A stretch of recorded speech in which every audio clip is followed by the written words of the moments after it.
Hey dear users. Welcome to the Agile Store Locator tutorial. In this tutorial, we're going to see how to change the address format in our Store Locator listing or store info box through Customizer feature. So let's get started with the video. As you can see, there is only a country name showing right now in the address field.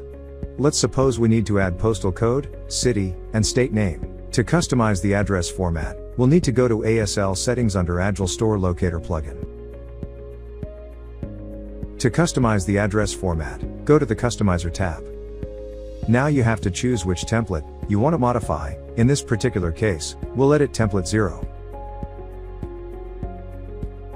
Also, we need to select Store List section to display our modified address. Now load the template.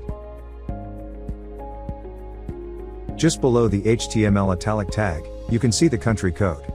Let's add our postal code, city, and state code also. To save time, I've already written the code in the text editor.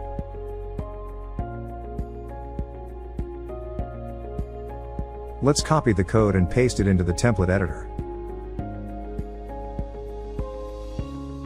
You've successfully added the code. To view the modified address, let's save the template first.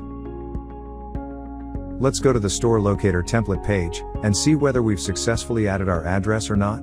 Refresh the page. Here you can see all the fields such as postal code, state, and city name has been updated successfully in the address field. That's all from this. Hope you like this tutorial. Stay tuned for more Agile Store Locator videos. Until then, goodbye.